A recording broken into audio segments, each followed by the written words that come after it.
வணக்கம். தினசரி வானிலையும் அதனை சார்ந்த அறிவியலும்.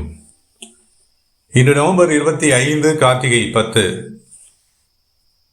வங்கக்கடலில் தென்கிழக்கு வங்கக்கடலில் நீடித்து வந்த இந்த குறைந்த காற்றழுத்த தாழ்வு பகுதியானது தற்போதைய நிலையில் தென்மேற்கு வங்கக்கடல் பகுதிக்கு, அதாவது தென்னிலங்கைக்கு தென்கிழக்கில் அல்லது தெற்கு தென்கிழக்கில்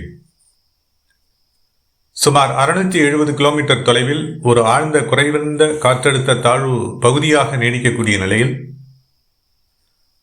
அடுத்து வரக்கூடிய நாட்களில் இதனுடைய நகர்வுகள் நாம் எதிர்பார்த்த நகர்வுகளாக இருக்குமா, எதிர்பார்த்த மழைப்பொழிவுகள் ஏற்படுமா என்பது பற்றியான எனது தனிப்பட்ட வானிலை விளக்கம். வணக்கத்துடன் சி. அண்ணாதுரை. இன்றைய நிலையில் நாம் முன்னர் குறிப்பிட்டது போல தென்னிலங்கைக்கு தென்கிழக்கில் சுமார் 670 கிலோமீட்டர் தொலைவில் ஒரு ஆழ்ந்த குறைந்த காற்றழுத்த தாழ்வு பகுதியாக தற்போதைய நிலையில் மெல்ல நகர்கிறது. நேற்று வரை சற்று வேகமுடன் நகர்ந்த இந்த நிகழ்வானது தற்போதைய நிலையில் மெல்ல நகர தொடங்கியிருக்கிறது. அடுத்த 24 மணி நேரங்கள் இது தென்னிலங்கை நோக்கி இந்த 670 கிலோமீட்டரை கடக்க எடுத்துக்கொள்ளலாம். அதாவது நாளைய தினம் இது தென்னிலங்கையை ஒட்டி நகரவும் மேலும் வலுவடையவும் வாய்ப்புகள் உள்ளது. அடுத்த 48 மணி நேரங்களில், அதாவது வரும் 26ஆம் தேதி அன்று முற்பகல் வாக்கில் இது வட இலங்கையை வந்தடைய வாய்ப்புகள் இருக்கின்றன. நாம் எதிர்பார்த்த முந்தைய நகர்வுகளில் தற்போது மாற்றம் ஏதும் இல்லை. மாடல்கள் திரும்ப தொடங்கியிருக்கின்றன. வடக்கில் சென்ற மாடல்கள் எல்லாம் தற்போது தெற்கு நோக்கி திரும்ப தொடங்கியிருக்கின்றன. எனவே நாம் எதிர்பார்த்த நகர்வுகளில் தற்போது மாற்றமில்லை. வட இலங்கையை ஒட்டி நகர்ந்து பாக்சலசந்தி மற்றும் டெல்டா மாவட்டங்கள் சார்ந்த கடல் பகுதியில் மிக நெருக்கமாக நிலப்பரப்புடன் இணைந்து இந்த நிகழ்வானது தீவிர மழைப்பொழிவை ஏற்படுத்துவதில் சந்தேகமில்லை. சரி, அடுத்த 48 மணி நேரங்களில் வட இலங்கை நகர்ந்து, அதாவது வட இலங்கை பாக்சலசந்தி மற்றும் டெல்டா மாவட்டங்கள் சார்ந்த நிலம் கடல், அதாவது கிழக்கு கடலோர பகுதிகள் மற்றும் நில கடல் பகுதி என இந்த நிகழ்வானது 26, 27 கிட்டத்தட்ட 28ஆம் தேதி அதிகாலை வரை மெல்ல நகர்ந்து, அதாவது நின்று நீடித்து கிட்டத்தட்ட 48 மணி நேரங்கள் நின்று நீடித்து பாதிக்கும் மழைப்பொழிவை ஏற்படுத்தக்கூடும் கடலோர மாவட்டங்களில் என்ற நிலைப்பாட்டில் மாறுதல் ஏதும் இல்லை. இந்த நிகழ்வு கரை கடக்கும் நிலையில் மழைப்பொழிவை தீவிரப்படுத்தும் என எதிர்பார்ப்பது தவறான புரிதலாகும். இந்த நிகழ்வு வட இலங்கை பாக்சலசந்தி டெல்டா கடலோரம் நின்று நிலைபெறக்கூடிய நிலையில் மட்டுமே அதிதீவிர மழைப்பொழிவை ஏற்படுத்தும். இது அடுத்த கட்டமாக இது கரை நகர முற்படும். 28ஆம் தேதி காலை முதல் இது கரை நோக்கி நகர முற்படும். அதாவது சற்று வேகமுடன் நகரக்கூடும், வலுவிழக்கக்கூடும். இது நாம் முன்னரே எதிர்பார்த்ததுதான், முந்தைய விளக்கங்களிலிருந்து நாம் கூறி வருவதுதான். நெருங்கி நகர வலுவிழக்கும். வலுவிழந்த சுழற்சியாக நிலப்பகுதியில் இருந்து விடுபட்டு, அதாவது டெல்டா மாவட்டங்கள் சார்ந்த நிலப்பகுதியில் இருந்து விடுபட்டு இது கடலோரம் நகர்ந்து, நாம் ஏற்கனவே குறிப்பிட்டிருக்கிறோம், பாம்பனுக்கும் புதுச்சேரிக்கும் இடையே என்ற ஒரு நிலையினை குறிப்பிட்டிருப்போம். இந்த இடைப்பட்ட பகுதியில் இந்த நிகழ்வானது வலுவிழந்த சுழற்சியாக கரை கடக்கும்.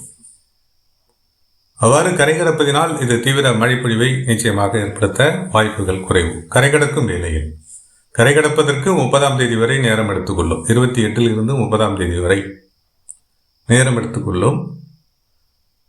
புதுச்சேரிக்கு அருகோ அல்லது புதுச்சேரிக்கு சற்று வடக்கிலோ அல்லது தெற்கிலோ இந்த நிகழ்வானது கரை கடக்கலாம். அல்லது டெல்டா மாவட்டங்களில் கூட இது கரை நகர வாய்ப்பு இருக்கிறது. டெல்டா மாவட்டங்களில் கரை நகரக்கூடிய நேர்வில் சற்று வலுவான சுழற்சியாகவே கரை நகரலாம். அவ்வாறான வேளையில் இது தென் மாவட்டங்களுக்கு, தென் கடைக்கோடி மாவட்டங்களுக்கும் மழைப்பொழிவை ஏற்படுத்தலாம்.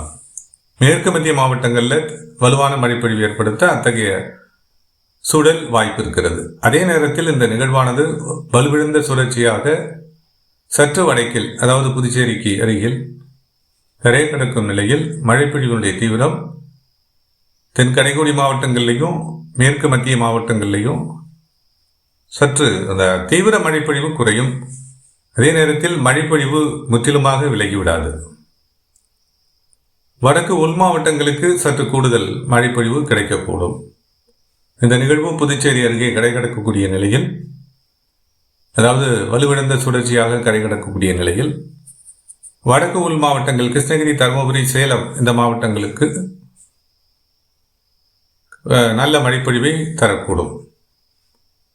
இதுதான் நாம் எதிர்பார்த்த நகர்வும் தற்போதைய நிலைப்பாடும் ஆகும். மழைப்பொழிவுடைய தீவிரத்தை பார்க்கலாம்.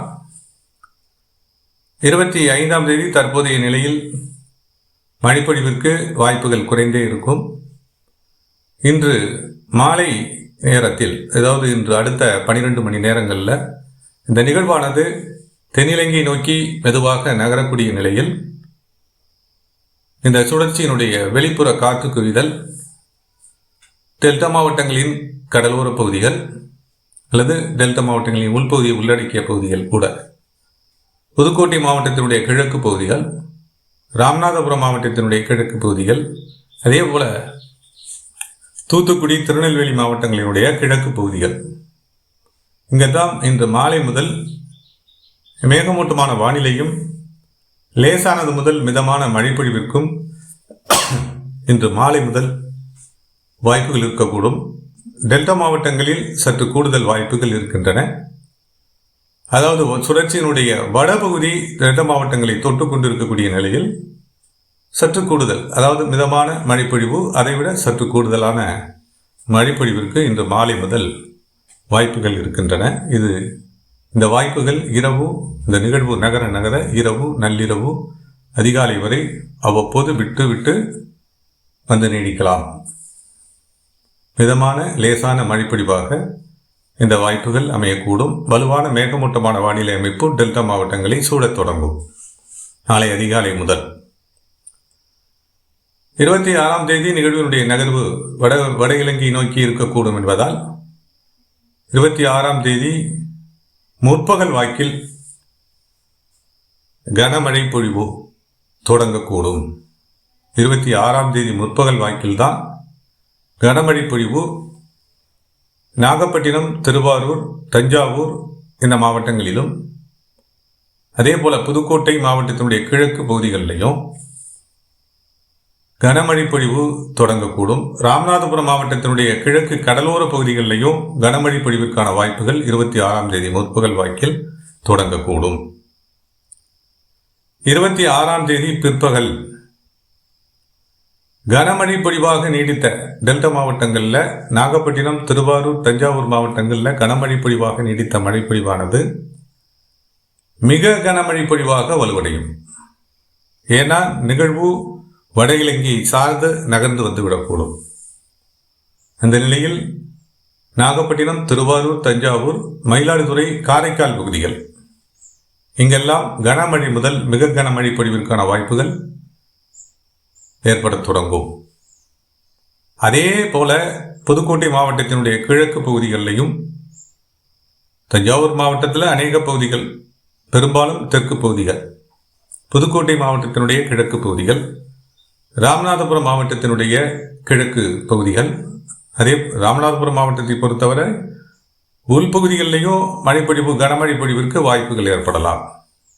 சிவகங்கை மாவட்டத்தினுடைய கிழக்கு பகுதிகள் இங்கெல்லாம் 26ஆம் தேதி பிற்பகல் முதல் மழைப்பொழிவு விரிவடைந்து கனமழை பொழிவாக அநேக இடங்களில், பெரும்பாலான இடங்கள்லையும், ஏற்கனவே குறிப்பிட்ட டெல்டா மாவட்டங்களில் நாகப்பட்டினம், திருவாரூர், தஞ்சாவூர், மயிலாடுதுறை, காரைக்கால் பகுதிகள், அரியலூர் இந்த மாவட்டங்கள் சார்ந்து கனமழை முதல் மிக கனமழைக்கான வாய்ப்புகள் பிற்பகல் முதல் ஏற்படத் தொடங்கும். அதே போல கடலூர் மாவட்டத்தினுடைய கிழக்கு பகுதிகள் மற்றும் பாண்டிச்சேரி பகுதிகள், விழுப்புரம் செங்கல்பட்டு வரையிலான கடலோர பகுதிகள், விழுப்புரம் மாவட்டத்தில் உள்பகுதிகளுக்கும் கூடுதல் மழைப்பொழிவு இருக்கிறது. 26ஆம் தேதி பிற்பகல் தொடங்கி கனமழை பொழிவிற்கு இந்த பகுதிகளில் வாய்ப்புகள் இருக்கின்றன. அதே போல கடலூர் மாவட்டத்தின் உள்பகுதிகளிலையும் மழைப்பொழிவு விரிவடையும். திருச்சிராப்பள்ளி மாவட்டத்தினுடைய கிழக்கு பகுதிகளுக்கும் மழைப்பொழிவு நீட்சி அடையும். 26ஆம் தேதி பிற்பகல் தொடங்கி 26ஆம் தேதி மாலை இரவு, நள்ளிரவு, அதிகாலை வரை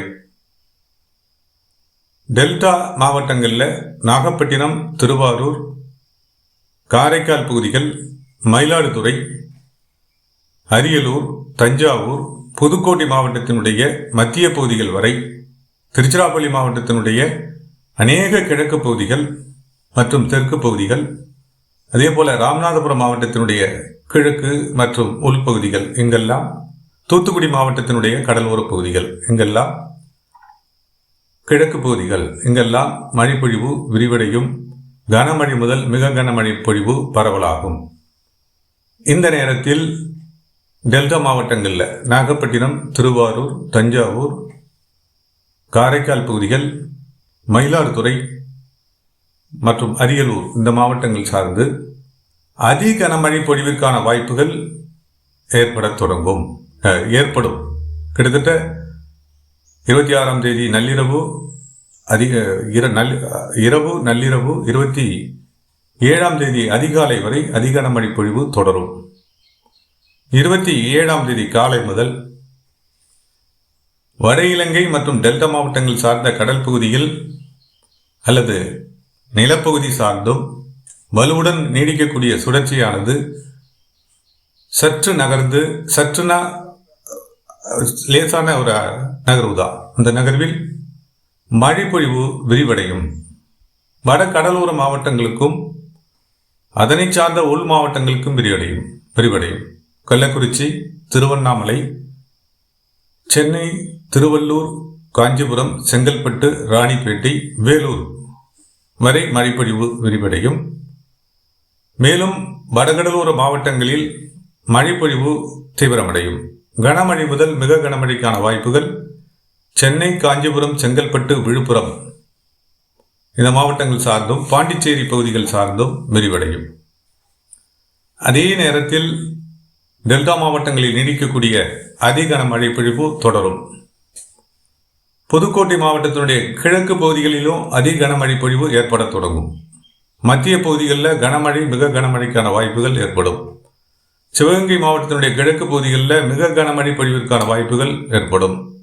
அதே போல ராமநாதபுரம் மாவட்டத்தில், தூத்துக்குடி மாவட்டத்தினுடைய கிழக்கு பகுதிகள் மழைப்பொழிவு விரிவடையும்.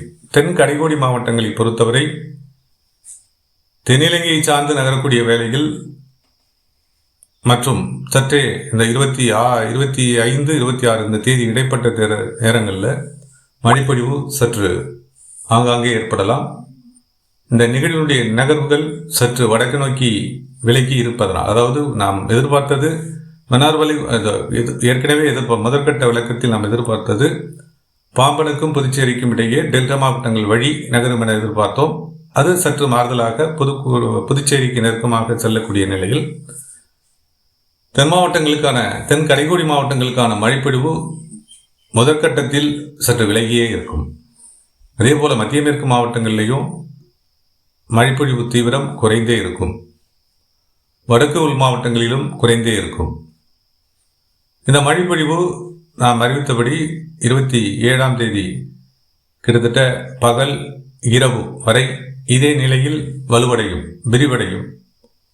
மேலும் சேலம், திருச்சிராப்பள்ளி, பெரம்பலூர் மற்றும் கரூர் இந்த மாவட்டங்கள் சார்ந்தும் மழைப்பொழிவு நீட்சி அடையும்.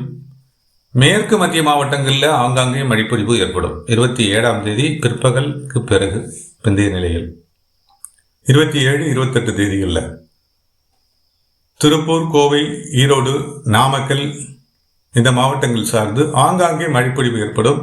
அதே போல திண்டுக்கல் மாவட்டத்தினுடைய கிழக்கு பகுதிகளில் அதை விடுபட்டு விட்டது. திண்டுக்கல் மாவட்டத்தினுடைய கிழக்கு பகுதிகளில் 26ஆம் தேதிக்கு பிற்பகல் மாலை நேரத்திற்கு பின்பே கனமழை வாய்ப்புகள் இருக்கின்றன.